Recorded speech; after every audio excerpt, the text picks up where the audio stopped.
Menemukan lokasi markas cabang Han ternyata tidak terlalu sulit. Aku kan pernah ke sini sekali. Saat menara pelindung runtuh dulu, Camilla yang tidak mengetahui keselamatan Raffi pernah mengunjungi markas cabang Han dengan bantuan Jenner. Meskipun saat itu pikirannya sedang sangat kacau, dia masih mengingat lokasinya dengan sangat akurat.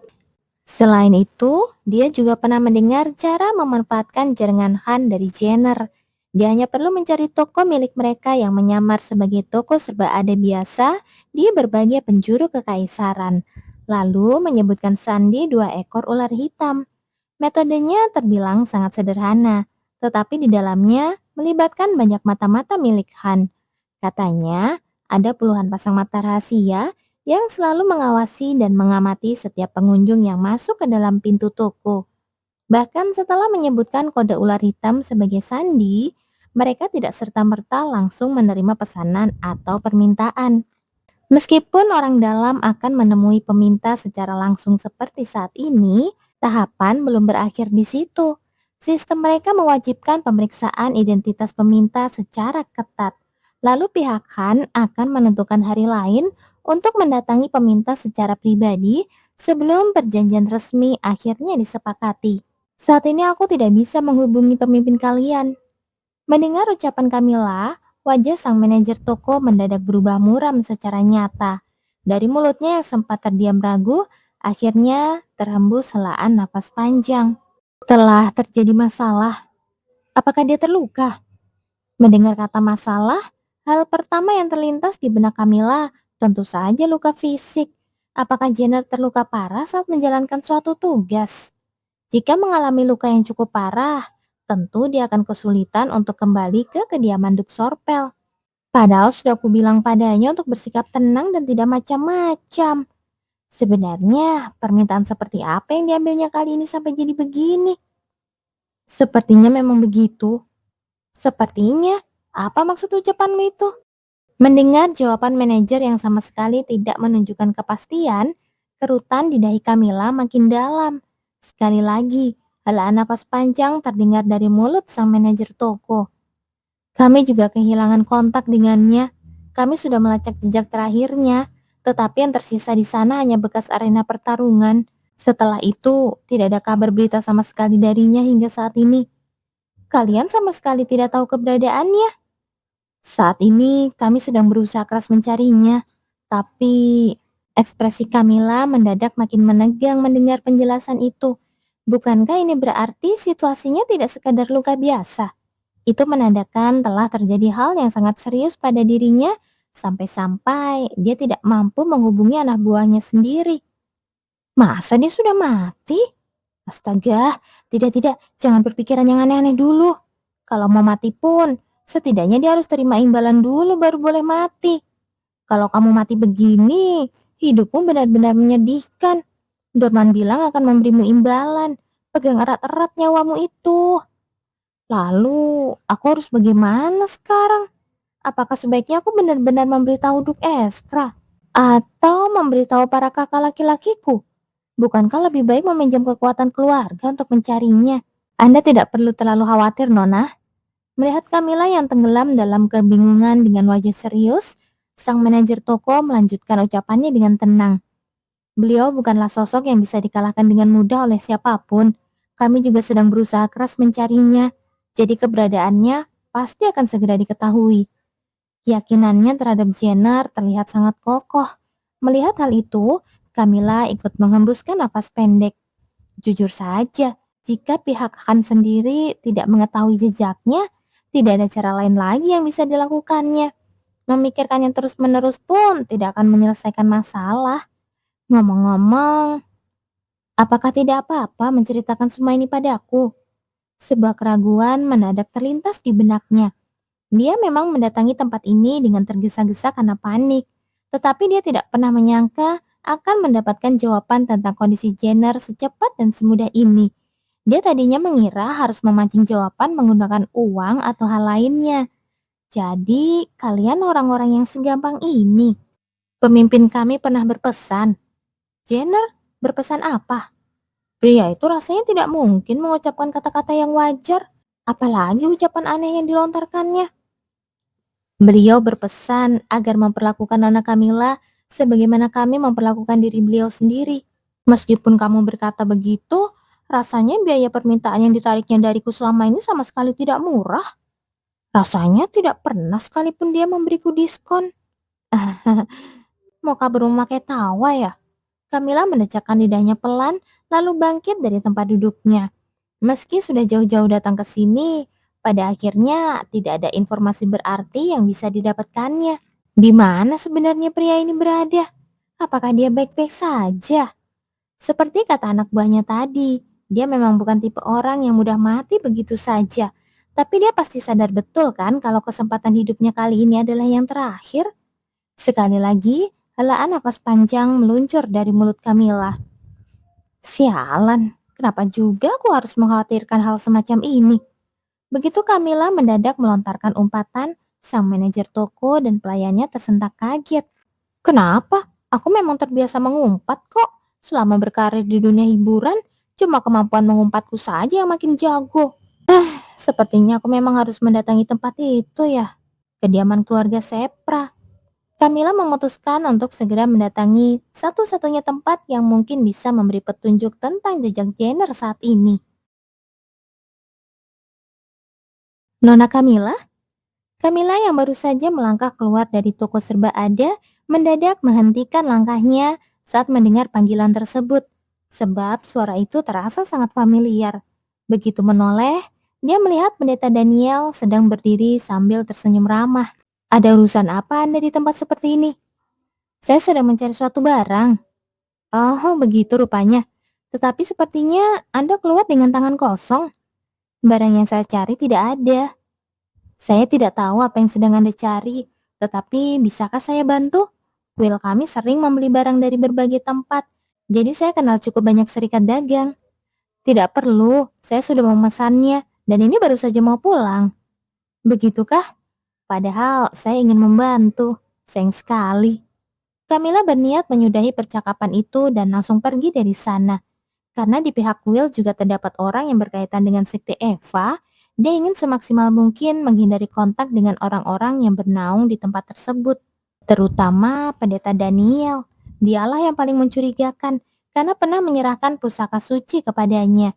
Tentu saja ada kemungkinan besar bahwa dia sendiri tidak tahu apa-apa dan hanya membagikan atau menjual pusaka suci tersebut kepada orang lain. Tetapi tidak ada salahnya untuk tetap waspada. Lagi pula, ada tempat yang harus segera kudatangi sekarang. Belakangan ini, dia melihat dengan jelas seekor makhluk yang terus berkeliaran di sekitar Jenner. Luna, meskipun makhluk itu merasa sudah membutuhkan Jenner secara sembunyi-sembunyi, di mata Camilla, keberadaannya terlihat sangat jelas. Bahkan kami sempat saling berpandangan. Teringat jelas bagaimana Luna mengibaskan ekornya kegirangan saat mata mereka saling bertemu waktu itu. Aku tidak tahu apa alasannya menempelkan Luna pada Jenner. Camilla merasa hal itu bukan urusannya, jadi dia sama sekali tidak menceritakan soal Luna kepada Jenner. Tadinya, dia berniat terus pura-pura tidak tahu, namun sepertinya dia harus mendatangi kediaman Sepra untuk mengetahui keberadaan Jenner. Luna yang terus mengikutinya mungkin saja mengetahui sesuatu. Nona Camilla, apakah Anda punya waktu luang sebentar? Namun saat Camilla hendak berbalik pergi, pendeta Daniel buru-buru menahannya. Tanpa sadar, helaan nafas panjang keluar dari mulut Camilla. Saya sedang agak sibuk saat ini. Begitukah? Padahal ada hal mendesak mengenai Tuan Jenner yang ingin saya sampaikan. Jenner? Dia tadinya ingin mengabaikan dan langsung pergi. Tetapi ucapan Daniel berikutnya membuat Camilla tidak bisa melakukan hal itu. Kenapa tiba-tiba dia menyebut nama Jenner? Beberapa hari yang lalu, saya menemukan beliau tergeletak pingsan. Apa? Namun lukanya sangat parah. Sepertinya beliau terlibat masalah besar. Jadi saya tidak bisa memberitahu orang lain begitu saja. Dan hanya mengobatinya dengan kekuatan suci saya yang terbatas. Apa-apaan? Sekarang dia bilang dialah yang membawa Jenner. Tetapi kondisinya makin lama makin memburuk. Daniel mengembuskan nafas berulang kali seolah merasa sangat prihatin. Mau tidak mau, saya datang untuk meminta bantuan Nona Camilla. Jika menggunakan kekuatan suci milik Nona, Anda pasti bisa menyelamatkan nyawanya. Lagi pula, Nona juga memiliki hubungan yang cukup dekat dengan Tuan Jenner kan? Melihat raut wajah Camilla yang membeku, nada suara Daniel terdengar makin memohon. Tolong bantu saya, ini menyangkut nyawa seseorang. Di mana Jenner berada sekarang? Mendengar respon positif darinya, Daniel menghembuskan nafas lega dan membukukan kepalanya dalam-dalam sebagai tanda terima kasih. Namun di sudut bibirnya yang menunduk, senyuman tipis perlahan terukir. Tatapannya melirik singkat ke suatu titik, ke arah toko serba ada yang baru saja ditinggalkan oleh Camilla. Melihat para pelayan yang berdiri di dekat jendela sambil mengawasi mereka berdua, senyuman di wajah Daniel makin mengembang pekat. Anda cukup mengikuti saya. Mari bergegas. Saat berjalan mengikuti Daniel yang melangkah di depan, pandangan Camilla secara alami ikut terarah ke toko serba ada tersebut. Di sana, dia dapat melihat sosok manajer toko yang baru saja ditemuinya sedang menatap ke arahnya dengan ekspresi membeku. Pria itu tampak seolah siap berlari keluar untuk menahannya kapan saja.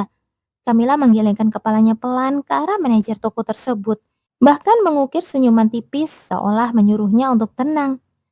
Kenapa pula kelakuannya sama persis begini ya? Situasi saat ini terasa sangat tidak asing baginya. Waktu kejadian Rania dulu juga persis seperti ini. Dia membuat kehebohan besar sambil mengaku tahu keberadaan orang yang sedang kucari secara gigih. Saat itu, Camilla benar-benar mengikutinya tanpa berpikir panjang. Sebab kala itu, dia percaya Rania adalah putri Duk yang asli. Dan dia sama sekali belum memiliki informasi mengenai orang-orang yang jiwanya telah dicuri. Dengan kata lain, dia sedang lengah. Tapi bagaimana dengan sekarang? Pandangan matanya terarah pada pendeta Daniel yang berjalan di depannya. Dia benar-benar sangat mencurigakan sekarang. Bahkan jauh lebih mencurigakan daripada Rania kala itu. Padahal Camilla sudah mencurigainya sejak awal. Tetapi sikap pria itu justru makin memberikan kepastian. Katanya ada orang yang sekarat. Namun ketika baru saja berpapasan dengannya, pria itu bersikap sangat santai. Pria itu bahkan sempat tawar-menawar sambil berkata akan membantu mencarikan barang yang dibutuhkan. Begitu Camilla berkata tidak butuh, barulah pria itu menyebutkan tentang Jenner dengan raut wajah yang seolah-olah sangat menyayangkan. Pria itu sendiri mungkin tidak menyadari telah menunjukkan ekspresi seperti itu. Tetapi hal tersebut terlihat sangat jelas di mata Camilla yang sangat pandai membaca raut wajah orang lain. Berbeda dari biasanya, pria itu saat ini tampak sangat terdesak. Apakah karena kondisi Jenner tidak bagus? Ya, bisa saja begitu. Bagaimanapun juga, itu artinya dia tahu ada sesuatu yang terjadi pada Jenner. Bisa saja Jenner yang terluka memang berada di tangannya. Atau bisa jadi semua perkataannya adalah kebohongan belaka. Apapun itu, artinya Daniel memiliki hubungan erat dengan menghilangnya Jenner secara tiba-tiba saat ini. Atau mungkin pertemuannya dengannya di sini bukanlah sebuah kebetulan. Apakah pria ini sengaja menunggunya? Menunggu saat dirinya mengunjungi markaskan seorang diri? Atau dia memang sudah mengikutinya sejak awal? Ya, bagi orang lain, aku saat ini mungkin terlihat agak ceroboh. Bisa dibilang kondisi yang sangat pas untuk diculik. Saat ini tidak ada siapapun di sisi Camilla. Karena ini adalah urusan mengunjungi markas kan, dia tidak bisa membawa orang lain. Atas alasan itulah, dia tidak membawa pengawal, doorman, maupun pelayan lainnya.